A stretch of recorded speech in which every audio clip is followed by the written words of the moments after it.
Alright, y'all, welcome to Soca Paradise with your boy DJ Anthony. I have a special guest with me today, Fadda Jinx from Reggaematic ATL. Go ahead and say what's up. What's going on, everybody? Greetings, Fadda Jinx from Reggaematic King AP Sounds. On the check-in right now. Alright, so we're going to go ahead and talk about their upcoming band launch and the carnival season for 2020. So first we're going to start with how Reggaematic got started from the beginning. Okay, well, Reggaematic actually got started a long time ago. My DJ group, King AP Sound, what we really envisioned Reggaematic for originally was just kind of to create like a little chill spot inside of Atlanta Carnival when it was downtown.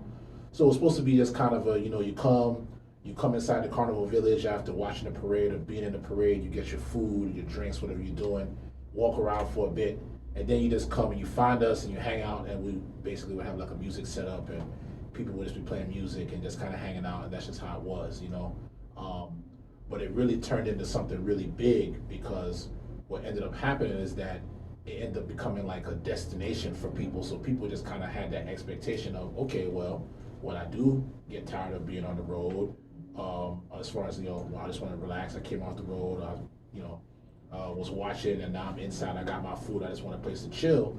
I know that these guys are going to be over here in some corner, some crevice, some part of the village, and they're going to be playing tunes. So people would just walk around and kind of listen. And when they would hear a little bit of reggae, in this whole world, of soca music, right. You know what I mean? It's like that was us, that was what we are. And yeah, people would just come and just hang out. You'd have masqueraders come and hang out. You'd have just people with kids and stuff, because kids get restless. They come and hang out, and we would be there all day. So, back then a typical setup was we'd bring the sound system out at 5, 6 o'clock when the vendors come. We'd have music on by 10, and we'd be playing music until 8, 9 o'clock. So even for the people that just come early, because you also have an audience of people that just come to the village early, they might not even understand that there's actually a parade happening somewhere.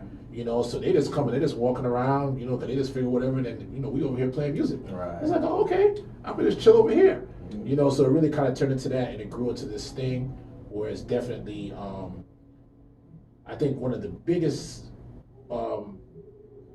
things that it turned into that we didn't plan was because of the fact that we were popular DJs and we were on the radio back then on Georgia Tech Radio, WREK.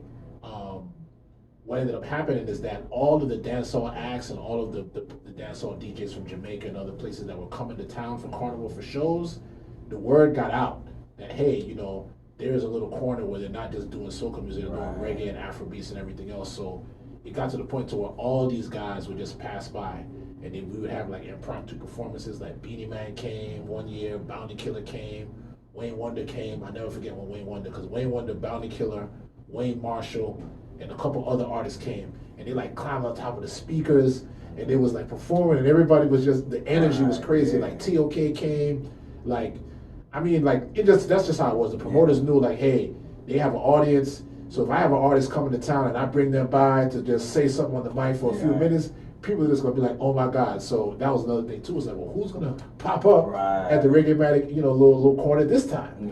It might be your favorite DJ, it might be your favorite artist. You might get to take a picture, so it just really turned into this real big thing. So by the time 2014 came around, like it really got to a point to where we'd have hundreds, thousands of people in this corner. So once Carnival moved over to the east side, it kind of took a different direction. And then the guys that are, that were running the Carnival there were like, okay, that was cute when you guys were doing it downtown and everything, but now, we're kind of rebooting a little bit, and we really want to keep the core of Carnival what it is. So we really can't have y'all playing all this dancehall music and having all these prominent dancehall artists over here in this corner performing for free, but we have a whole stage over here with acts that we booked and, and stuff like that. So, we have to respect, what's going on, because at the end of the day, it is all about the Carnival culture. That's the reason why we were all out there, but they did give us the option of going on the road.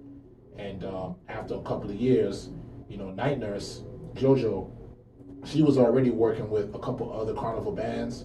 So she's the one that really was like, hey, if you guys want to go on the road, like, this is something that we can do. I know how to do this. Because, the other guys in Reggaematic, like me and my partner, Randy, we had no idea about any of that masquerade, Carnival band, like what it took. We were clueless about that. So she definitely took that on her back and she ran with it, you know, and she, you know, created Reggaematic as far as a mass band and turned it into what it is, and she's done a beautiful job, you know, and yeah, man, this is our 3rd year, you know, it's working out. Shout out to JoJo. Yeah, man. I see, like how you say how you're playing different music, cause like if I'm just walking down the street and I hear somebody playing soca, I'm like, where's this at? Yeah. Like I was in traffic one day and I heard this dude was playing Kiss beside me. Oh, okay. So I rolled down the window, I started singing the song with him. So I know how it is being somewhere and then hearing something unexpected. So you did create a lane for other people to come in. So we applaud y'all for that. Difficulties. What are some of the difficulties starting a mass band and also running a mass band? There's a lot of difficulties. The first thing I'll say is that anybody that runs a mass band would definitely tell you it's a labor of love. It's something that you absolutely have to love to do because it's financially very challenging, especially in the beginning, and very financially stressful. Because, you know, at the end of the day, if you want to make quality costumes, they cost a lot of money, you know. But at the same time, like, you know, you don't want to kill people. This ain't Trinidad where we can charge people $2,000 for a costume and people are going to pay it. Right. You know what I'm saying? Yeah. So it's like, you know, but at the same time, like, you want to give people that quality because, you know, Atlanta's the 3rd biggest carnival in America right now. It's right behind, I think, New York and Miami. Right. So it's like, we still need to, the level needs to be where it needs to be so that way when people come to Atlanta Carnival and they see our costumes, they need to feel like, oh, okay, this is on par with what I might get in New York or what I might get in Miami. So, you know, we have to keep it real with the culture and stay true to the culture and keep that quality on a particular level. So it's very challenging to figure out how to do that and keep the cost of the costumes, you know, reasonable. So, you know, there's that. And then, you know, one of the most difficult things I'd say is that as far as every year, really, we have to go through this. You have to figure out what you're going to do every single year. So it's not like, you know, you have this business model with other businesses and it's like, all right, we're just going to go and do the same thing and just repeat it. Every year it's like, oh, well, what are we going to do different this time? Last year we had this theme and we did this. You know, this time we got to come with something else. And on top of that, you have all these carnivals all over the world that have exposure on social media. So it's like, you know, you don't want to really copy or reuse themes. So you got to look at all these carnivals to see what they was doing and what was popping there, and then try not to do that. So there's a lot of like market research that goes into, all right, well, you know, this is kind of what people feel. These are the designers that are popping. These are the kind of costumes that seem to be popular. This is kind of where the culture is going. How can we bring that to Atlanta and make it cost effective and also keep it like fresh and just different? Because Reggaematic is already a different vibe than the average carnival band. So we can't just do what we don't want to do, what everybody else is doing. We want to kind of stand out. We want our thing to be different, you know. So that's very challenging as far as startup. And then of course the day of carnival, the logistics of, you know, putting together a sound truck and early in the morning, and you know, just to provide that whole road experience as far as the food and the, you know, the drinks, and just make it even distribution when the costumes finally do come. You know, I'm not even talking about production if you make the costumes, but you know, just making sure that at the end of the day, when people spend that money, they are getting what they paid for, and they feel like, you know, yes, I might have spent $300, $400, $500, $600, but you know what, man, it was totally worth it because, you know, from the moment I got my costume until the moment I walked on the road, I just felt like everything was taken care of. I think one of the main things that we got, especially for a first-year band and the second-year band, like, is our customer service. Our customer service is like top-notch, and that's something else that Night Nurse JoJo was really like, you know, if we don't get anything else right, the customer service has to be on point, because she learned from working with other bands that that's like the #1 complaint. It's like, man, how come I don't got my costume piece? How come I had to do this? I went on the road and I had cold hot dogs. You know what I mean? Like, so, you know, she was really like in tune with that and just making sure that, you know, every customer's experience was just on point. And it just felt like, you know what, like Reggaematic really did what they could. Even if there was little mishaps and stuff, they were trying to take care of me the whole time. So that's it. That's super important to us too. Yeah, as masqueraders, just being told the truth, like not being lied to about when you're gonna get your costume, or if something's wrong with your costume, or if you don't have drinks, say, all right, drinks are on the way, if the drinks are really on the way, or just like being honest goes a long way. Because I know I had I ain't gonna go into the whole details, but I only had like one problem with distribution. The band leader kept lying about what he had. Like, bro, just say you don't got it. Yeah, just shoot me the refund. Don't have me waiting 4 hours while you keep lying to me for 4 hours. So that's a big thing. It's a lot of little stuff like that, man. And you know, with customer service, it's like setting expectations. You know what I mean? A little goes a long way. Yeah. You know what I'm saying? The people are pretty reasonable. Like for the most part, like everybody that's spending all that money and they want to be a part of the experience. It's not like you really have to like. Once people decide to spend their money, like they're kind of committed. Right. So I think if you're just reasonable and you just kind of explain and just kind of show that, you know what, we really do care about your experience and we want to make sure you have a good time. And like, if you have a problem, we have a problem. Yeah. I think, but everybody doesn't have that attitude. Right. It's like, we got your money. Like, so. Yeah, you know what I'm saying? You don't want to do people like that, man. You definitely want to, take care of people and make people feel like, because it's a lot of money, man. Yeah, it's a lot. It's a lot of money. When you, like, your first time playing, you don't understand the whole process. But I feel like you get in a costume, it's handmade most of the time. Yeah, exactly. You get drinks, you got DJs. Like, it's expensive, but, like, once you, like, we was talking about the cult earlier. Once you get into that cult, you don't care. Nah. Like, you'll spend $1,000 on a costume. Like, that's, like, what your whole life goal is. Like, I go to work to save money to buy costumes. Yeah, so it's kind of. I know people like that, man. They looking to file their tax return right now, so they can have their money for Trinidad, and just do what they need to do. So it's like people don't mind spending the money, but you just have to make sure that you create and you curate that experience for them. That's really important. So we really, really put a lot of energy into making sure that experience is on point. And now you was talking about Atlanta being the third biggest in North America, or the United States. United States Coast. Yeah, Carolina. Yeah, Carolina is actually number one. Yeah. So it really will be fourth. Yeah. Because Carolina is number one, by a long shot. Yeah. Then New York is right behind them, and then it's Miami, and then it's us. And I believe after that it's like Orlando. Yeah, I didn't know that. Yeah. I just saw the stats not too long ago. So even seeing that, it made me realize, wow. Like, even like last year for, Atlanta Camp Carnival had like 40,000 people out there. I think Miami is at like 70, and then New York is like, way higher. But then you got to think like New York and Toronto, the concentration of West Indian people that live there is already like super duper high compared to even in Miami. Yeah.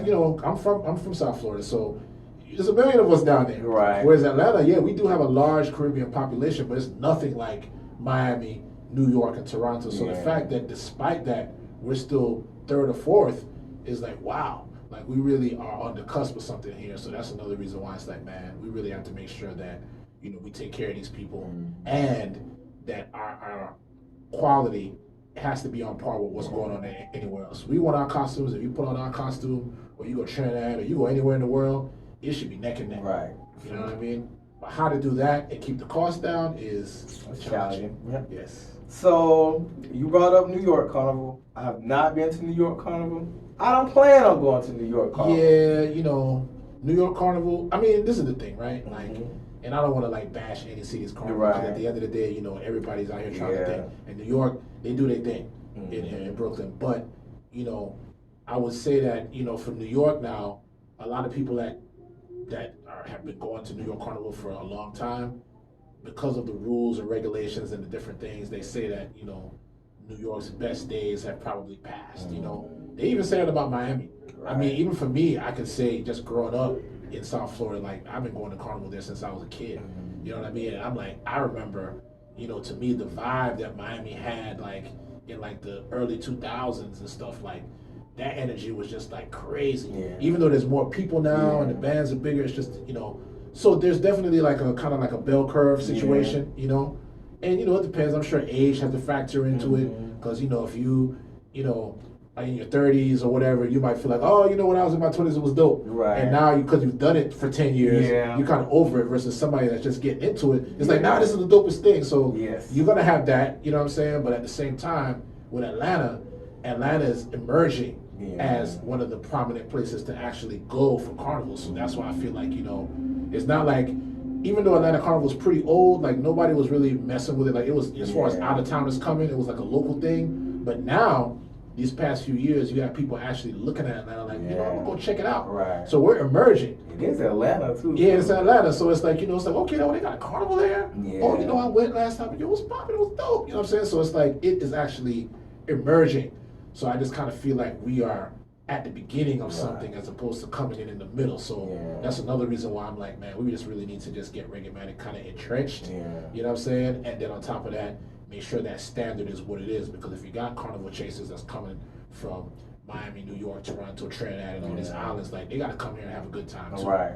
You know what I mean? That's what the standard is because everybody sees everything. So that's the attitude that we have about it, you know. So let's talk a little bit about location. So you was going to Miami Carnival when you were smaller. I didn't experience Miami Carnival when it was at a stadium or something. Yeah. A lot of people don't like the fences in Miami. Yeah, I'm not a big fan of that. But on the other hand, when you go to New York and it's mostly stormers, like which one is better for you? Well, you know, I would say to me, it's like for the actual masquerader, you know, you really want to respect people's money, you know, because these costumes aren't cheap, you know.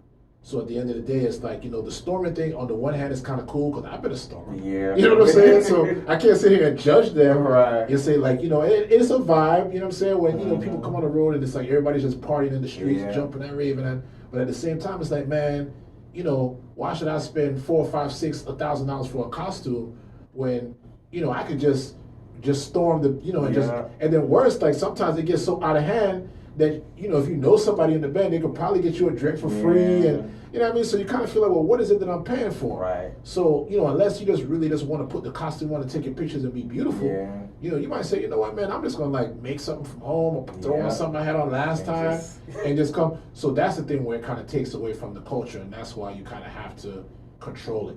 So to me, you know, I don't really like the idea of like just totally fencing it off so people are just looking like, like in the studio, you know, like a zoo or something. I don't like that.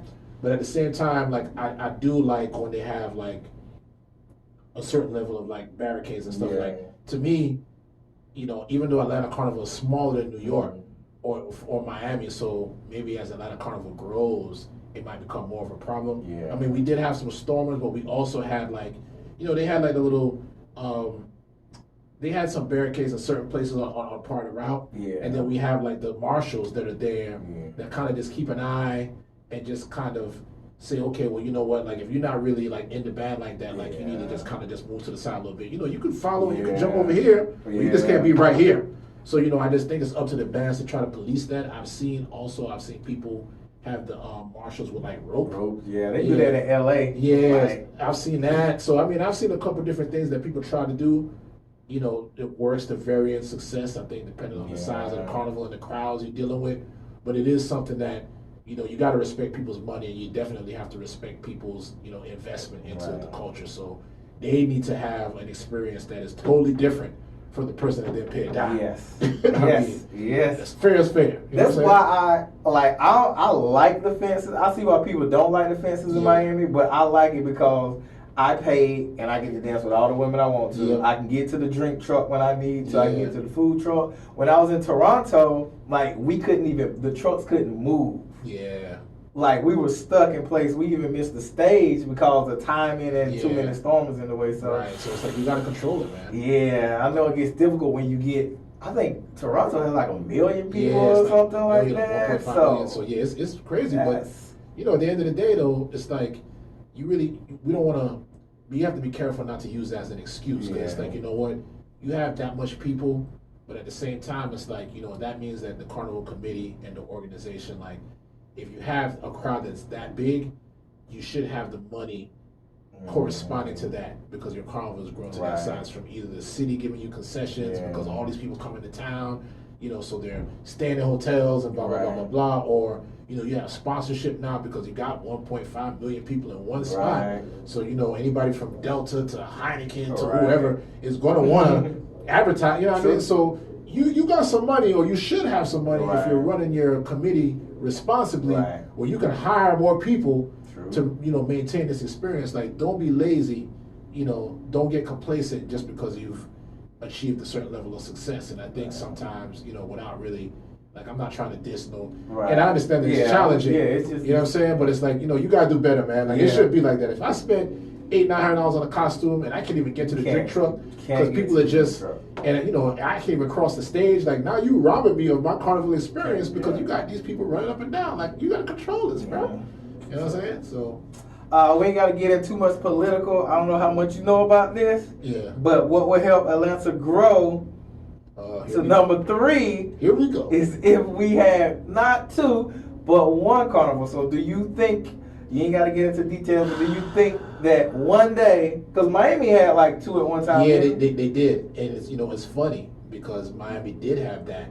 You know, it was 1 carnival for the longest and then it split because, you know, politics and stuff like that. And it took them several years. You know, I hadn't even heard, I can't confirm this, but I think it really literally took like somebody like passing away or something. Oh, wow. Or stepping down or, you know, whoever, you know, the people that were the problem just really had to just not be the problem. Yeah. For people to be like, okay, let's just, you know, get back on track. So Atlanta is unfortunately kind of going through the same situation. I'm not going to really too get into it. But at the same time, there's just an impasse between, you know, ACBC, which is the Atlanta Cab Carnival Committee that I'm a part of, and you know the leadership for the carnival that happens downtown. Right. You know that started from some BS, and you know unfortunately it's like the two sides just can't agree. Right. And I would love, like, at the end of the day, that would be the greatest thing, because it's like, why split the crowd, put everybody in one place, you know, and that would be the greatest thing. But you know a lot of times when the ego's involved, it's tough. So I know for ACBC, part of the reason why they decided to start their own carnival is because they felt like their hands were tied. Right. Like, you know, I wasn't a part of ACBC back then, but to hear them tell it, it's like, man, you know, the way that things were being run and the fact that nobody was listening to us, we just felt like, man, we have to just really take matters into our own hand because we love this thing. Right. You know what I mean? So, you know, shameless plug, I feel like ACBC, like, you know, the way that we run it as an organization, you know, it's definitely very diplomatic, and it's only been about 5 years. I think this is our 5th year, maybe. And yeah, we're just really just trying to grow and trying to improve, and we're open to ideas. Like, I also find that the people that are a part of our committee are younger. You know, and that's another problem that was in Miami, is like, you know, you have these old West Indian people that, you know, they get money, they stubborn, you know what I'm saying? At the end of the day, you know, you might not be able to prove it, but they lie in their pockets. So it's like, once they kind of get to a certain level, they don't want to step down and lose that. True. You know, like, for us in ACBC, man, ain't no money, man. It's a labor of love. Like, at the end of the day, we all just really care about the culture because everybody involved owns or is a part of a band. So that is really everybody's first and primary focus. Is like, you know, we're not doing this because we're looking for, you know, the political connections. We don't really care that much about that. What we care about is we want our masqueraders to have a good time. Right. You know what I mean? So that's really our focus, and you'll find that that's why with our carnival, you know, the experience tends to really be more towards making sure that that happens in a way that the patrons can really just, you know, enjoy and appreciate. But yeah, man, I'd love for it to happen. You know, the door is definitely open. You know, if anybody from the other carnival wants to, revisit negotiations, I feel like it's like Trump and China. You know what I'm saying? Like, you know, trade wars. Yeah, you know what I'm saying? But, you know, it's like, you know, once, you know, people are open to reasoning, we're always willing to sit down and try to figure something out, because I think everybody, at least on our side, I can speak for us, we all agree that that would be great. But at the same time, you know, the integrity of what we believe that carnival needs to be, you know, we can't sacrifice that, you know, for the sake of anything. We have to keep the integrity of our thing up, because, you know, it's a world stage that we're on, man. You know what I mean? So, trying to get there, man. All right. So, tell us about this band launch. Tell us the date. Your theme. You got your theme down? We can't tell you the theme. Oh, because we launched the theme. You know, at the band launch. Okay. So we keep that under wraps. Top secret theme. Yeah, top secret. But you know, we got a theme, and we got the costumes are, man. You know, they're incredible. So trust me, you guys are going to be very happy with what we're doing. It's definitely going to be something that I don't believe that you've seen anybody else do anywhere, and that's always something that we try to do. We try to stand out and be different. But the band launch is happening January 19th. The venue is to be announced. By next week, we'll have all the venue information. So you can follow us on Instagram, Reggaematic ATL. Also on Facebook, Reggaematic ATL. You can follow me on Instagram and Facebook at King AP Sound. And, you know, I'll definitely keep you up to date as far as, where exactly the band launch is going to be, but it's definitely January 19th. Look out for that date. It's going to be crazy, man. Like, our band launches are like, it's a party. Yeah. You know what I'm saying? It's a fashion show / party. And we turn up though, man, and the models come out and they, it's definitely like a sample of what the road experience is going to be. So I would recommend anybody, even if you don't know nothing about what Carnival's about, just come on down, come check it out, just see what our vibe is, and you'll be hooked, man. Join the cult. How many sections you got? You know how many sections you got? Yeah, I can say that much. We have 4. 4 sections, all right. Yeah, we got 4 sections right now, tentatively so far. So, we're still a small band. Yeah. We're not one of the large bands. I think last year that was our second year, we had like a couple hundred Y'all people. had, like, from what I seen, like, it was pretty good numbers. Yeah, like, for a brand new band, like, usually in Atlanta, like, a brand new band is not, you might get 50, 60 people. So, our first year, we did like about 150. And then last year, we added about 50, 60 more to it. Yeah. So, we're hoping to, break around 300 this time. We're trying to just, our thing is the same thing as customer service. Yeah. So, I think the first year, definitely the first year and even the second, we were like, we don't want this thing to get too big. Right. And we don't really know what we're doing. Yeah. So if we keep the numbers to, like 150, that's something that we can manage. Yeah. You know what I'm saying? As opposed to drink, we can figure it out. As opposed to like, we just gonna sign up 500 people. Right. How are we gonna feed these people? And then you know what I'm saying? You on social media because somebody getting their costume. Exactly. So we really try to keep the numbers down. I'm so glad we did that the first year because we totally, at least I did. Like, man, I totally underestimated like how much work it was. I was like, we gotta do this. But then it's like doing it. It's like, oh my God. Right. There's just so many things you just don't think of, But now that we've done it a couple of times, we kind of have our playbook as far as this is what we need, this is what we got to get. Boom, boom, boom, boom, boom. So now we kind of in a position to where our thing is streamlined. Yeah. So we can kind of accommodate more people because everybody knows what they're supposed to do. Right. Like the first year, we were running around like headless chickens. Right. The second year was like, you talk to the team, it's like, man, I didn't see Night Nurse JoJo like that whole week, or some of the other guys, but everybody was just off doing their thing. So it's like Tuesday, you know what I mean? Like it was probably the last time we all saw each other, and then it was like Friday night, Saturday morning, everybody's coming back. This is done, that's done, this is done, that's done. So I know you over there doing what you got to do, and I'm over here doing what I got to do. It's just gonna come together like Voltron. You know what I mean? So. Yeah, man, it's definitely, a vibe. Shout out your team real fast, if you can remember all of them. Yeah, I got to shout out the team. I got to big up, the Empress, the Queen, in charge, Night Nurse JoJo. Also got to shout out my partner in crime. He also DJs with me, Randy Fire. We're like the 3 people that own Reggaematic Mass. We also have like another set of, like the larger team. We have Charles C., we have Mila, we have Mixmaster Jr., Mixmaster Jr. is like our main sound guy. He's the one that helps design the truck. Him and Oneness Sound did their team.